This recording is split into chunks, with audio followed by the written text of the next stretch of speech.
An old man's hands move slowly across a folio of paper. The script is Persian. The ink is black.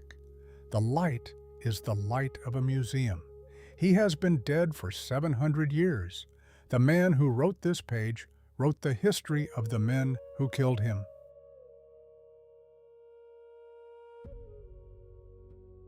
A room in Tabriz in the year 1310 is full of light. 20 men sit at low tables writing. They are copying a single book. It is being made in Persian and in Arabic at the same time. In the next room, an illuminator is mixing gold leaf and lapis lazuli into pigment for a figure of a Mongol Khan on horseback. The entire quarter outside the room has been built to house this one project. 30,000 people live in it. The men in this room are writing the history of the Mongols. 100 years before this room existed, a rider on a small horse moved across an empty grassland under a low sky. He was alone. There were no cities for 100 miles in any direction. His people had no writing. They had never had writing. Their names, their genealogies, their laws lived in the mouths of old men who recited them around the fire at night. 80 years after that rider, a library was burning. It was the largest library in the Islamic world, on the bank of the Tigris in Baghdad. The men who burned it were the rider's descendants. Now, 40 years after the library, in this lit room in Tabriz, the men in this room are writing the history of all of it. The man directing them is not a Mongol. He is not a Turk. He was born a Jew in the city of Hamadan, and he has lived 70 years under the rule of the men whose history he is now writing. In 8 years, they will kill him. He knows this. That is why, this year, he has begun sending finished copies of the book to other cities: Tabriz, Herat, Damascus, Baghdad, Sultaniya, so that even if the men in this room are killed, even if this quarter is burned, even if the original is destroyed, the book will still exist somewhere. This is the story of Rashid al-Din Hamadani. It is also the story of how the largest empire in human history came to be remembered, and of the man who chose to remember it, knowing what it would cost him.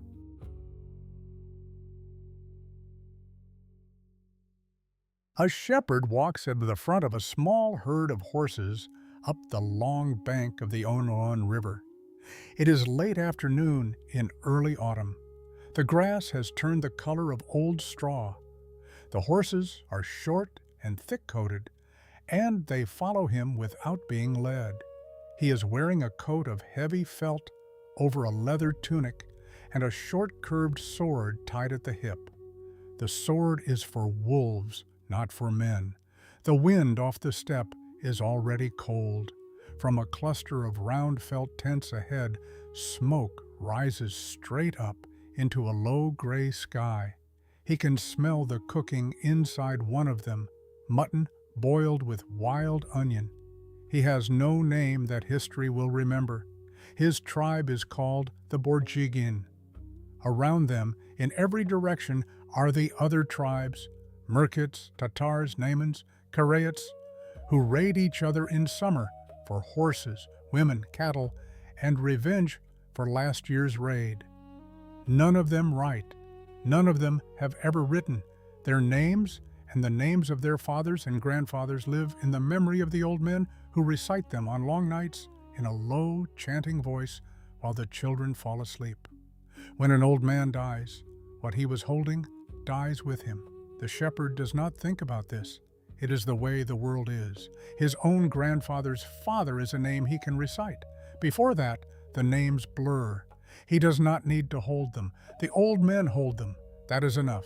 He reaches the tents. The felt flap of the doorway lifts, and the smell of cooking comes out. In a tent 2 days' ride from here, in the camp of a small Borjigan clan, a woman is giving birth this autumn to a boy. They will call him Temujin. He is not yet a year old when his father will be poisoned by Tatars. 44 years from now, he will rule everything between the Pacific Ocean and the Caspian Sea. The shepherd does not know any of this. He bends to enter the tent.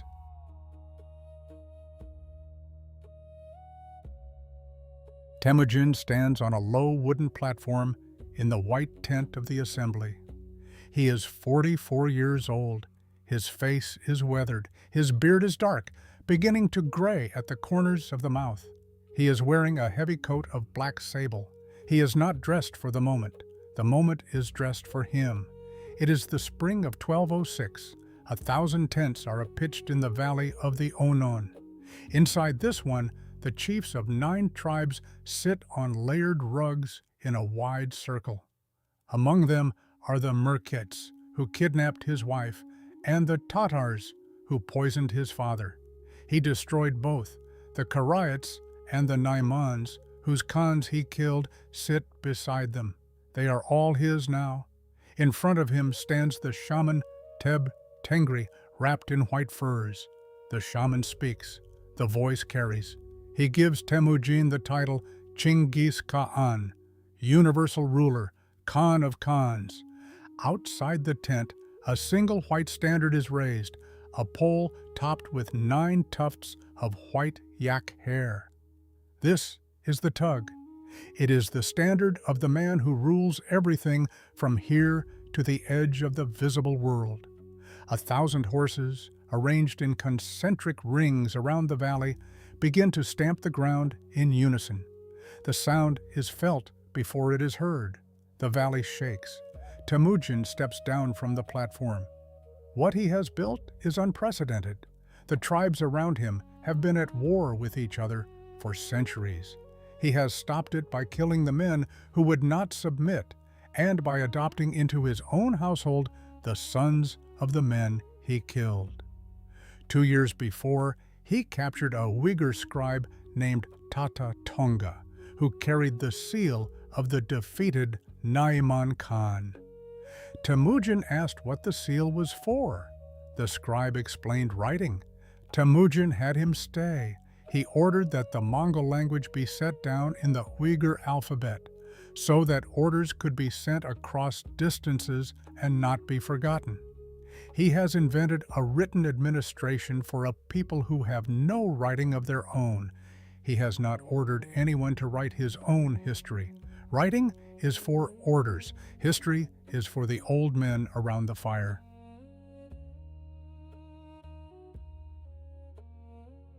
A Uyghur scribe sits cross-legged in an administrative tent outside the walls of Samarkand. It is the spring of 1220. The walls of the city, 3 miles to the west, are partially broken in 2 places. Smoke is still rising from inside. In front of him, on a low wooden desk, are sheets of Chinese paper, ink, and a reed pen. He is writing an inventory in Mongol, set down in the vertical Uyghur script he has used since childhood. The inventory is of the spoils of Bukhara, taken 2 weeks ago.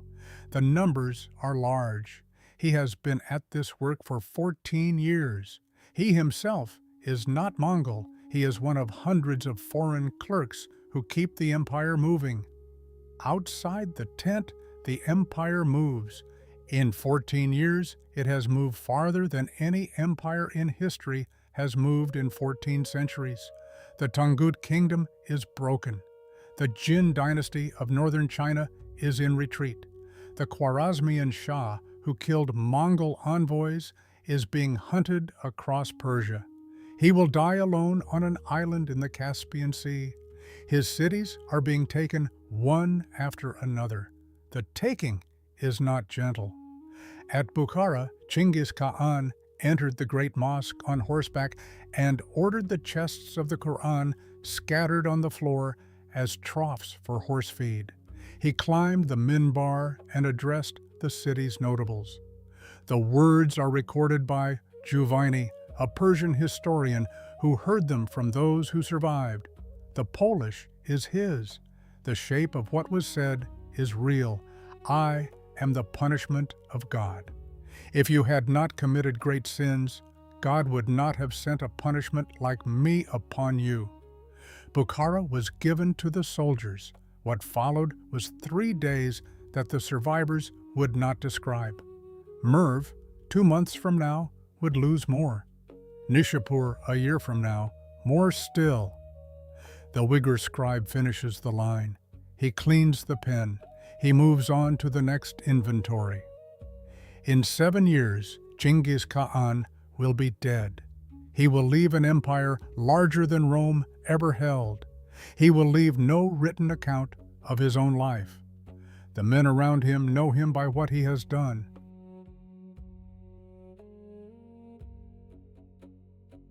A Genoese merchant in a light wool tunic adjusts the front load on a camel at the head of a caravan of 30 animals.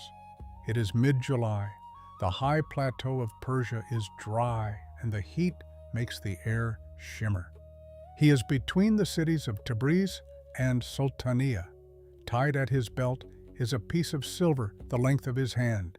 It is engraved with 3 lines of script, Mongol in the Uyghur alphabet, Persian, and Chinese. This is a paisa.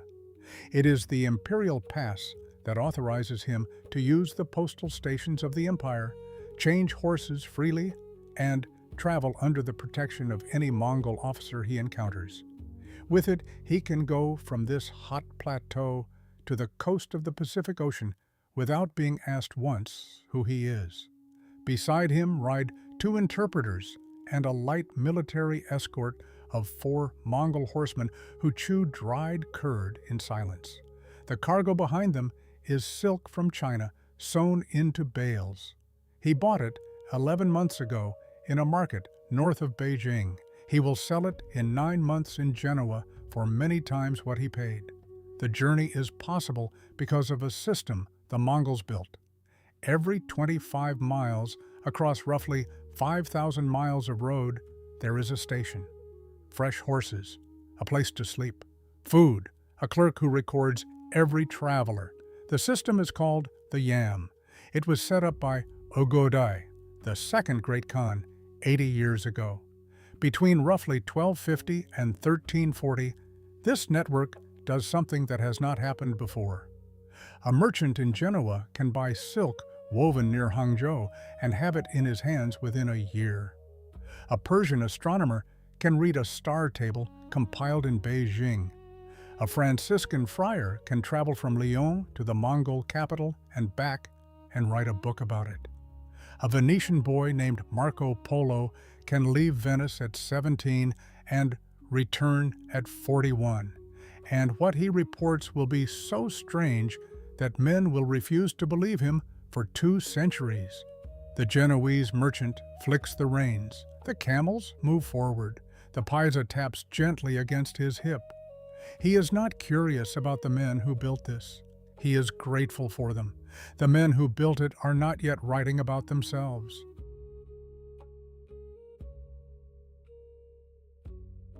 A Bichigchi, a Mongol scribe, sits cross-legged on the floor of a side room in the palace of Möngke Khan at Karakoram.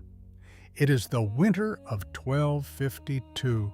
The temperature outside is 25 degrees below zero. Inside, a brazier of coals keeps the room above freezing. Wind enters through the smoke hole at the top of the gur. He is 25 years old, dressed in a thick padded coat, writing on a sheet of paper resting on a wooden board across his knees. His pen is sharpened reed. In front of him sit 2 men. One is Möngke Khan, 43, great Khan of the entire Mongol Empire. He is wrapped in furs and drinking buttered tea. The other is an old man, perhaps 75, a senior of the Borjigin clan. The old man is the keeper of the genealogy. He is reciting. His voice is low and rhythmic, almost a chant. He is naming the ancestors of Temujin, dead 25 years. The names go back 9 generations, then 10, then 12. Some are mythological, a blue wolf, a fallow deer. Some are clearly historical, The line between them was never drawn by anyone who lived inside it. The scribe writes as fast as he can. He knows he will not catch everything. This is the problem. 46 years after Genghis Khan received his title, the Mongols rule a quarter of the inhabited world. They have administrators in 12 languages, postal stations from Korea to the Black Sea, tax registers in 4 scripts. They do not have a history of themselves. The Yasa, the legal code Genghis Khan issued, exists mostly in fragments quoted by others. The genealogy of his own clan lives in the heads of old men like this one. The campaigns of his lifetime live in the memories of soldiers who are now dying. Around this time, anonymously, someone begins to write a long account in Mongol set down in Uyghur script. We call it the secret history of the Mongols. It was never widely copied. It survives mostly because, 2 centuries later, the Ming Chinese used it as a language learning textbook. The Bichigchi finishes a line. The old man pauses. The Khan watches. 50 years from now, in a city this scribe will never see another man, not a Mongol, not a Turk, born a Jew in Hamadan, will be ordered to fix this problem properly.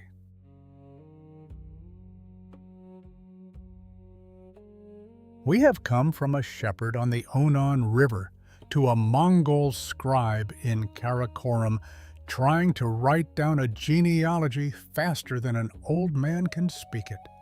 In the 70 years between them, a single family from a small Mongol tribe has built the largest contiguous empire in human history. They have done it without writing about themselves. The men who built it knew this. Möngke knew it.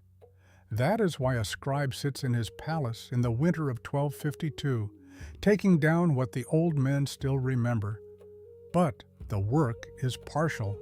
The scribe is one man. The genealogies he is collecting are not a history.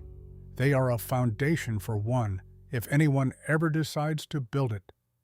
In a moment, Möngke will send his brother Hulegu west with orders to take the heart of the Islamic world. The campaign that follows will burn the largest library in that world. It will end a caliphate that has stood for 5 centuries, and it will sweep up, almost by accident, a 9-year-old boy from a family of Persian Jews, a boy who, 50 years later, will be the man Möngke's scribe could not be. Watch the boy.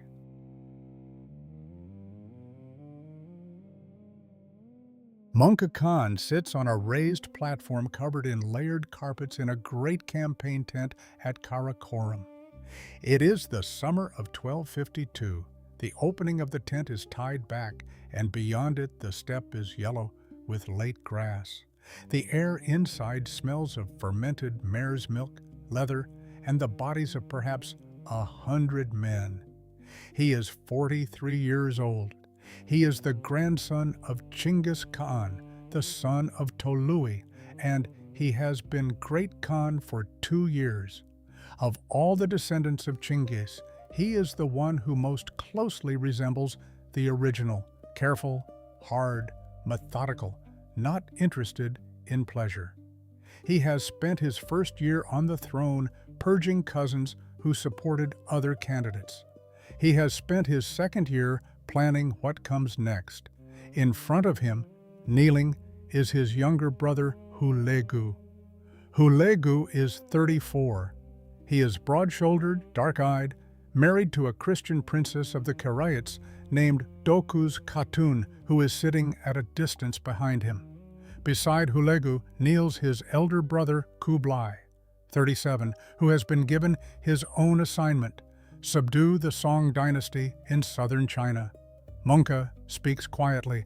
The orders he gives are not written. To Hulegu, march west, destroy the Nizari Ismailis in the mountains of northern Persia, whose envoys have been killing Mongol governors.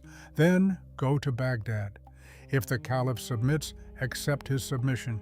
If he does not, take the city. To Kublai, go south, finish the Song. A white standard is placed in Hulagu's hands. He stands. He bows. He turns and walks out of the tent into the daylight. He has been given command of an army that will take 7 years to assemble. Among the men he will command are engineers from China who know how to build siege weapons that throw stones the weight of a man, secretaries from Khwarezmia who can read Arabic and Persian, cavalry from 20 tribes, infantry from Armenia and Georgia, Christian princes who have come voluntarily because they believe the Mongols will break the power of Islam. In 4 years, his army will appear at the foot of a mountain fortress in northern Persia called Maimundez, whose lord has just refused to come down. Inside that fortress, sheltering with his family among the refugees, is a boy of 9.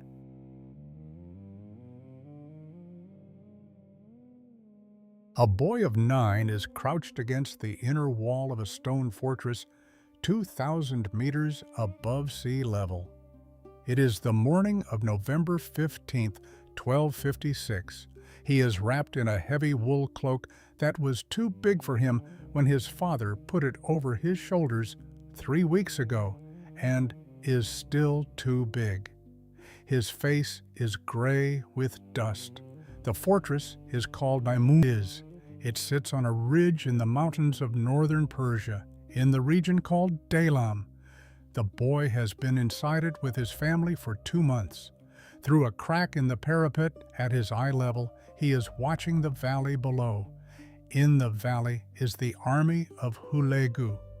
Tents in concentric rings, smoke from cooking fires, lines of horses tied in long picket lines. At the front of the army are the siege engines, mangonels, built by Chinese engineers, with wooden frames the height of 3 men throwing stones the weight of a man. One of the mangonels releases. The stone arcs slowly against the white sky. It comes down somewhere to the boy's left, and the wall shakes. Dust falls from the ceiling. He flinches and does not look away. His father is in the corridor behind him, pressing a wet cloth to his own face. His father is an apothecary from the city of Hamadan, 200 miles to the south. The family is Jewish. Why they are inside an Ismaili fortress in November of 1256 is a question that has no fully recorded answer. They were traveling. The campaign moved faster than expected. They sheltered with the Lord of the Mountain because the Lord of the Mountain was, until last summer, the most powerful man in this part of the world. 4 days from now, the Lord of the Mountain will surrender. His name is Rukn al-Din Kursha. He will walk down to Hulagu's tent under safe conduct and bow. He will be kept alive for a year as a useful symbol, then quietly killed on a road in Mongolia. His library, one of the great Ismaili libraries, will be inspected by a Persian historian in Hulagu's service named Juvaini, who will save a few books and burn the rest as heretical. Roughly 100,000 Ismailis will die in the campaign. The boy will live. He will walk out of the fortress with his family, down the mountain, past the tents of the men who have taken it, and the men will not pay attention to him. He is 9. He is a refugee. He is no one. 60 years from now, in another city, he will write down what he saw from this wall. His name is Rashid al-Din Hamadani.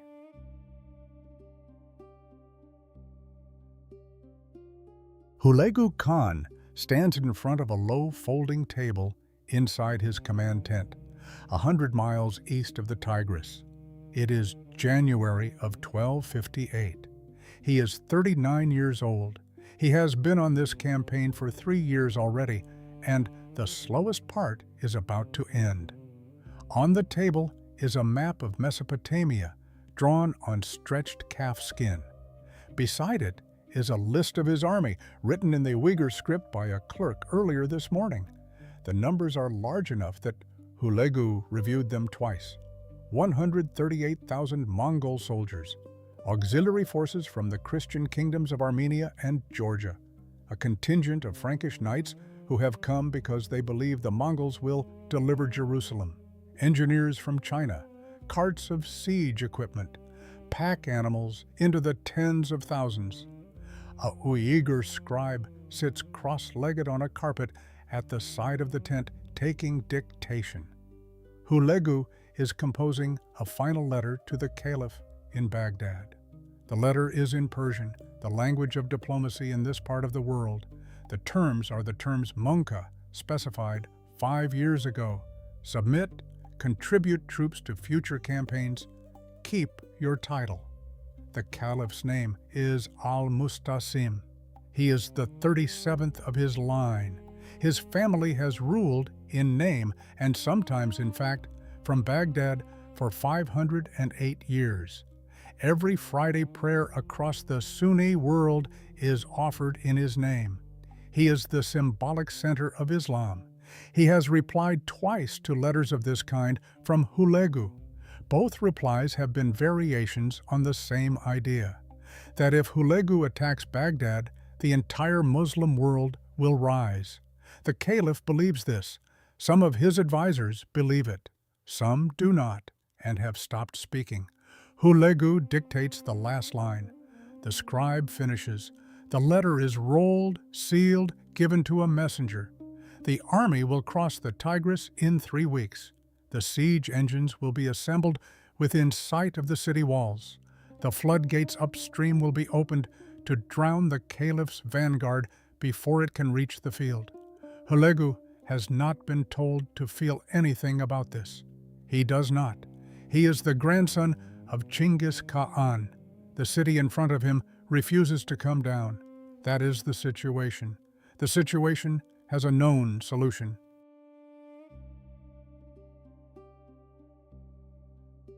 Al-Mustasim Billah sits on a low divan covered in green silk in the audience hall of the Dar al-Khilafah, the palace of the Caliphate. It is the end of January 1258. He is wearing the black of the Abbasid line. He is 44 years old. He has been Caliph for 15 years. The hall is vast. The ceiling is 20 meters above his head, supported by columns inlaid with cobalt and gold.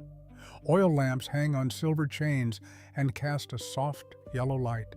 The air smells of musk, of olive oil burning slowly, of the sweat of perhaps 50 men who have been standing in this hall for 2 hours. In front of him stands a Mongol envoy in a felt coat, accompanied by 2 Persian interpreters. The envoy has just finished reading Hulegu's final letter aloud.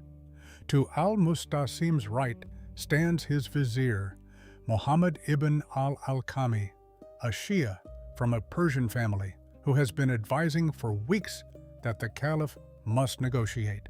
The army Hulegu is bringing cannot be fought.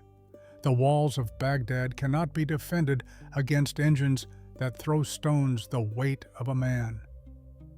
The treasury is exhausted. To al-Mustasim's left stands the Dawatdar, the commander of his guard, a Turk from a military family, who has been advising for weeks that the Caliph must refuse. To submit is to lose the office. To lose the office is to break a line of 500 years. The 2 men have not spoken to each other in 15 days. The Caliph speaks. His voice is quiet. He says, according to the chronicler Ibn al-Tiktaka, who heard it from those in the room, that Baghdad is protected by God, that the Mongol army will be destroyed by famine, by plague, by the sun, by miracles. He says that he will keep his title and that he will give nothing. The Mongol envoy bows. He turns. He leaves the hall. Outside, the cold air of late January. The river is high. The walls of Baghdad are old and have not been seriously repaired in 2 generations. The garrison is half the size it should be. In 13 days, the city will fall.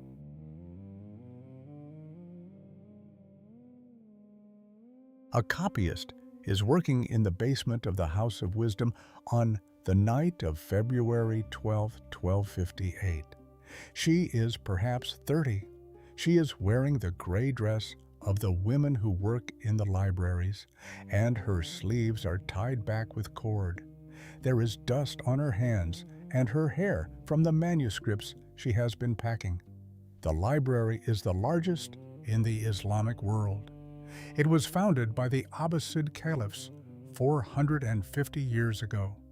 It contains works in Arabic, Greek, Syriac, Persian, Hebrew, and Sanskrit.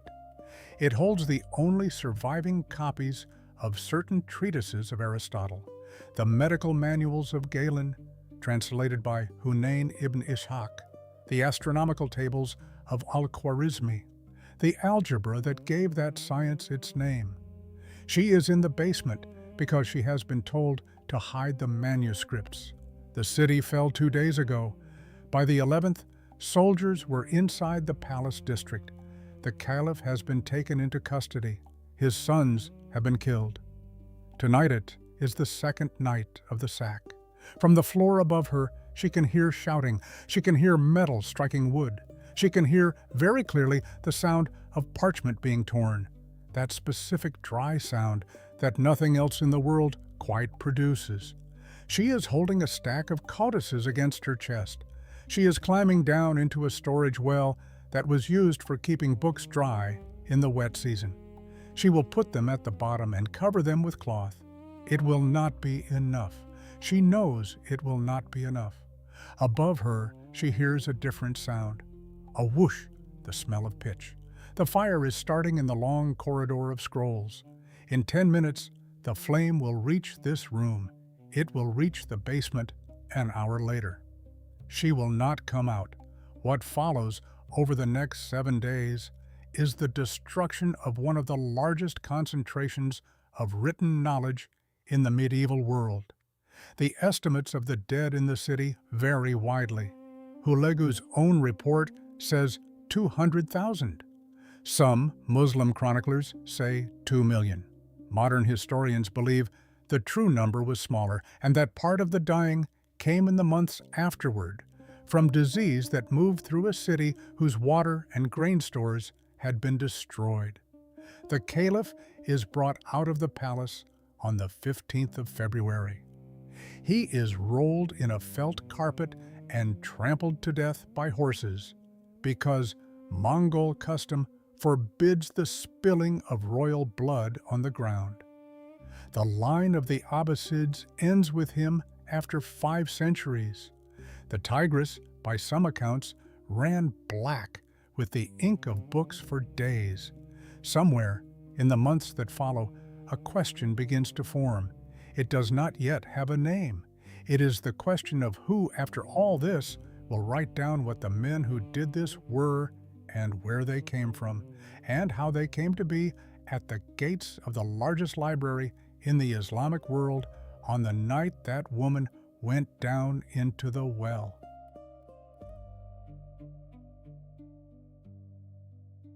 Rashid al-Din stands at the long window of an office overlooking a courtyard in the palace of Ghazan Khan in Tabriz. It is a morning in 1298. He is 51 years old. He is wearing the dark wool robe of an Ilkhanate administrator with a silk sash around the waist. His beard is gray. His hands are the hands of a physician, clean, careful, the nails trimmed close. Behind him, in the room, the senior vizier, Saad al-Din Savaji, is finishing the ceremony that confirms Rashid as deputy vizier. A silver ring is placed in his palm. He closes his hand around it. 42 years have passed since he was a boy on a fortress wall in Maimundiz. He does not think about that morning often. When he does, he thinks about it the way one thinks about a dream. The empire he is now serving is not the empire that crushed his childhood. After Hulegu took Baghdad, he stopped. He did not push west into Egypt. 2 years later, in 1260, a Mongol army that did push was defeated at a place called Ain Jalut by the Mamluks of Egypt, the only major Mongol defeat in a generation. Hulegu retreated to Persia and made it his country. He founded what historians now call the Ilkhanate. The capital moved to Tabriz. The Mongol elite settled. They married Persian women. They built mosques and madrasas alongside the Buddhist temples, some of them still favored. Over 4 decades, the rulers, Abaka, Ahmad, Argun, Gaikatu, Baidu, now Ghazan, drifted closer and closer to the cultural world they had conquered. In 1295, 3 years ago, Ghazan Khan converted publicly to Islam. He was the great-grandson of Hulegu, the great-great-grandson of Genghis. He was also now a Muslim. Rashid converted at 30, around 1277. By 1298, he has been a Muslim for 2 decades, a physician in the Mongol court for 33 years, an administrator for nearly a decade. He is trusted. He is also, quietly, of Jewish origin, a fact known in court, never discussed, never quite forgotten. In 2 years, Ghazan will summon him. The order will be 1 sentence long. The history of the Mongols must be written down. Before the men who remember Genghis are dead, before the descendants of the conquerors forget who their grandfathers were, Rashid will be given resources without precedent, a budget, a staff, land outside the city walls to build whatever he needs, access to anyone in the empire he wishes to interview.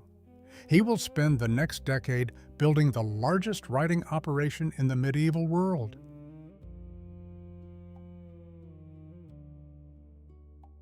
Rashid al-Din stands between 2 low writing tables in the main scriptorium of the Rashidi.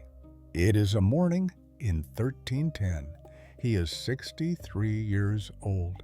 He is holding a single folio of paper, written in Persian, that came off the desk to his left an hour ago. Through the high windows, the light is pale and clear, the light of an early Tabriz spring. The room is 50 meters long. 20 copyists sit at 20 tables, working in parallel. The room smells of freshly cured parchment, of soot ink, of ground lapis lazuli mixed with animal glue. The sound is the sound of 20 reed pens, scratching cured calfskin at the same time.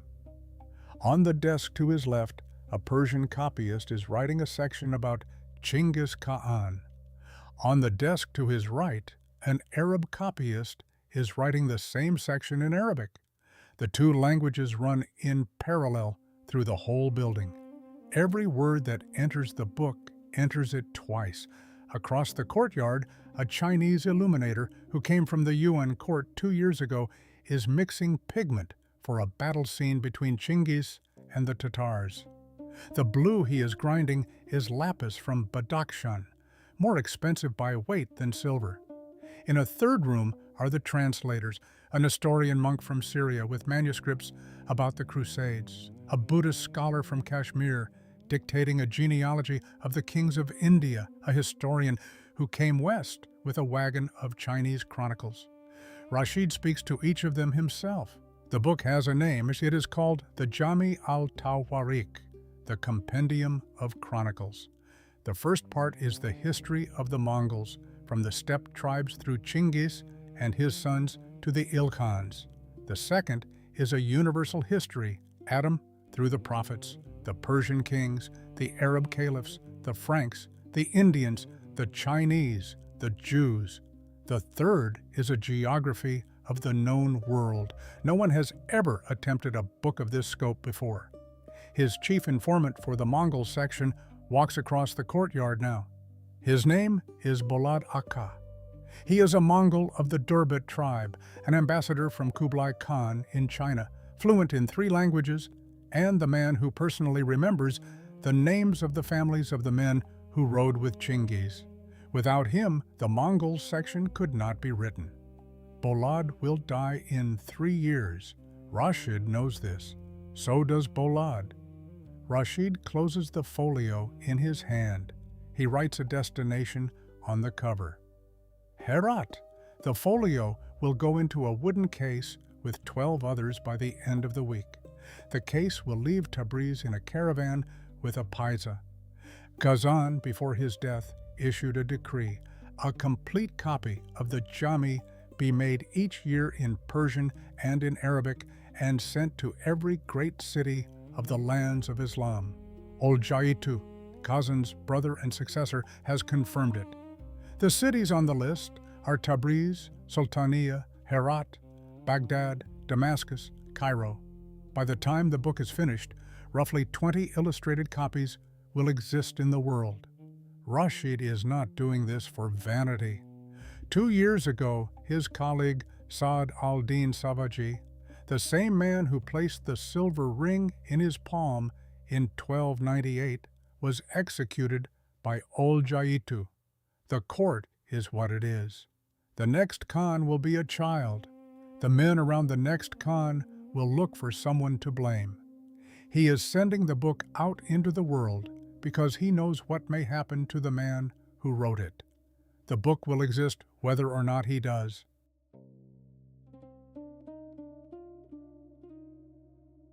Ibrahim is 16 years old. He is standing beside his father in a public square in Tabriz. It is the 13th of July, 1318. It is hot, 38 degrees in the middle of the day. The light off the white walls of the bazaar is hard to look at. His father is 71. His father's hair has gone almost white in the 4 months of imprisonment. His father's robe is plain, undyed. His father is looking forward, not at him. The crowd is large.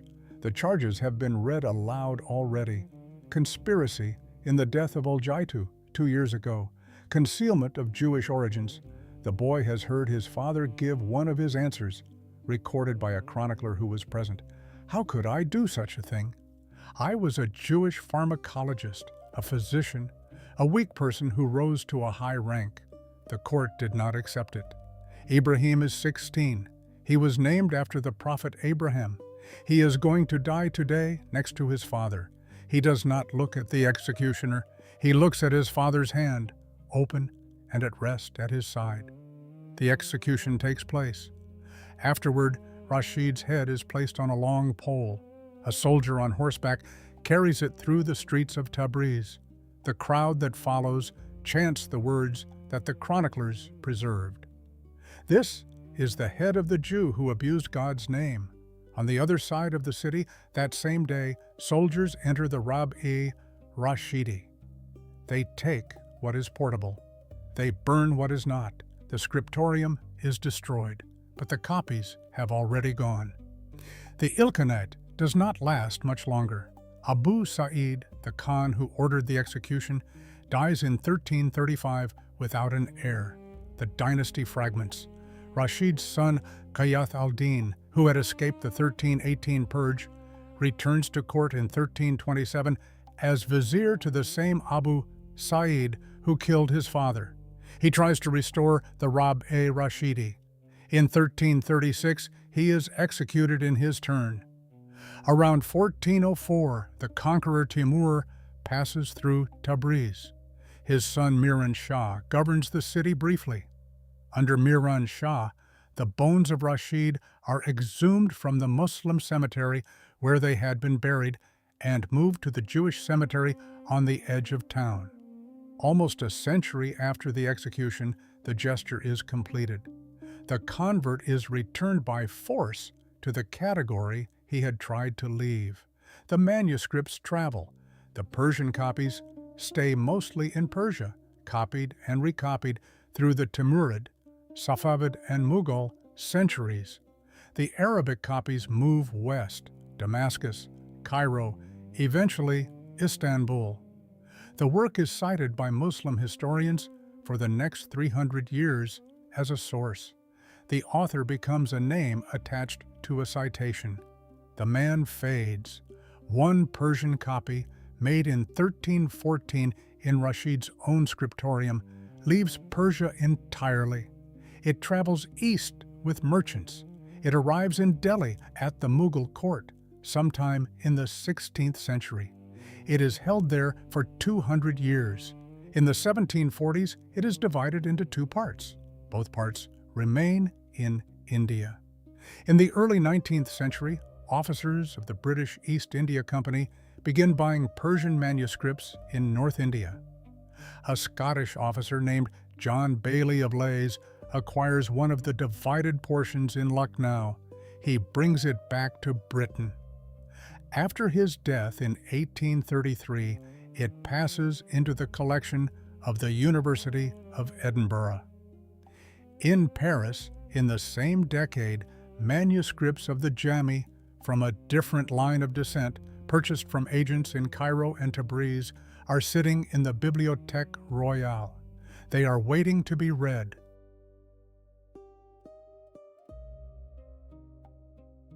Etienne Quatremer sits at a heavy oak desk on the upper floor of the Bibliothèque Royale in Paris. It is the spring of 1836. He is 54 years old. He is wearing a black frock coat over a high-collared shirt. His reading glasses are folded on the desk beside an open Persian folio. The light from the window behind him is the cold gray light of a Paris morning. On the desk are three things: the Persian text of the Jami al-Tawarikh, open to a page about Hulagu's campaign in Persia, his own French translation, written out in his hand in a parallel column, and the manuscript of an introductory essay, 175 pages long, on the life of the man who wrote the original. Quatremer was born in Paris in 1782.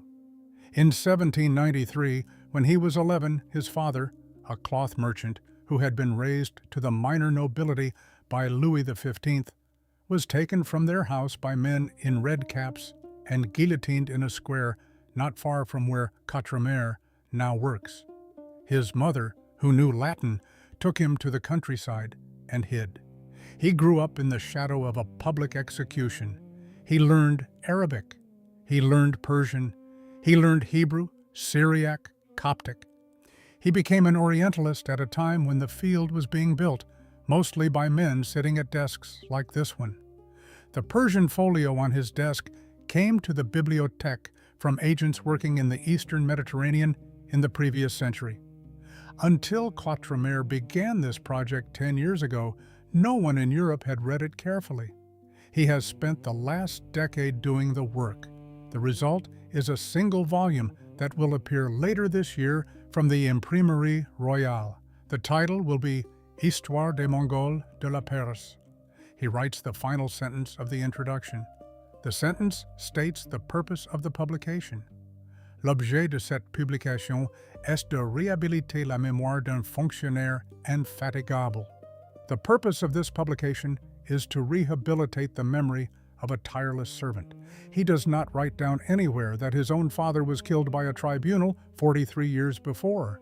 He does not connect the two men, but the work of his life has been to take a man executed by a regime and to return his memory to the world. He closes the manuscript. The book goes to print. Within a generation, the Jami al-Tawarikh is being studied across Europe. Other manuscripts are identified in Istanbul, in Edinburgh, eventually in the private collections that will become the Khalili.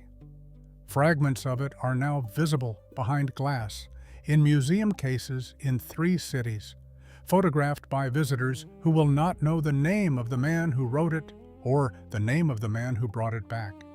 It does not matter that they do not know. The book exists.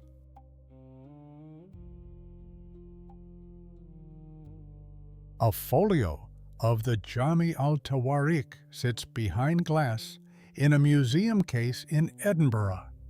The page shows Genghis Khan on horseback in black ink and gold leaf, and a blue mind from a mountain in what is now Afghanistan. The paper is 712 years old.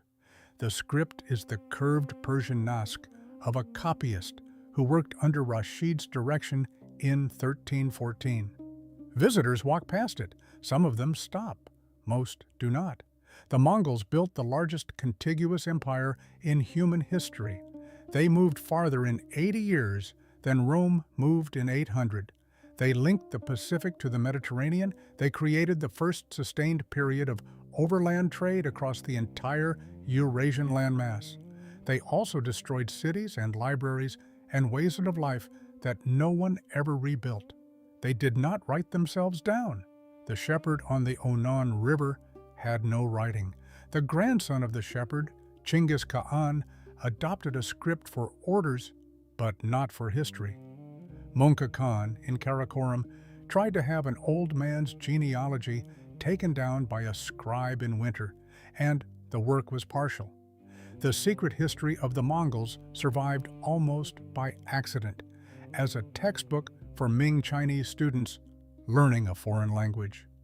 What we know about them in any depth, their names, their grandfathers' names, their wars, their journeys, their wives, the shape of their world. We know because a man whose own family had every reason to flee the Mongols sat down for 10 years in a room outside Tabriz and wrote it. He was born a Jew in Hamadan. He converted to Islam at 30. He worked for the Mongols for 40 years as a physician and an administrator. He was 3 things in a court that valued one thing, and he survived for as long as he did by being indispensable. When that ran out, he was executed in a public square next to his 16-year-old son. He had distributed copies of his book in advance. He did this because he understood what court he was working in. The book outlived him. The scriptorium that produced it was burned the same day he was killed. The copies were already in other cities. They were copied and recopied. They moved across centuries, from Tabriz to Herat to Damascus to Cairo to Delhi to Edinburgh to Paris, until, in 1836, a French Orientalist whose own father had been executed by a different regime sat down at a desk in a library and began to read. The conquerors needed the conquered in order to be remembered. This is the pattern. It is the pattern of almost everything this channel has ever shown. The empire is built by one kind of person, and the empire is carried through time by another kind. Sometimes the carriers are scribes. Sometimes they are monks. Sometimes they are linguists in Brooklyn, or archaeologists in the Andes, or French Orientalists in cold rooms above the Seine. They are almost never the conquerors themselves. The conquerors are usually too busy. The Mongols exist for us today because a man who was triply marginal, by birth, by language, by profession, chose, knowing what it would cost him, to write them down. He did not do it for them. He did it because the work was in front of him and because someone, eventually, had to. Every empire ends. The thread does not.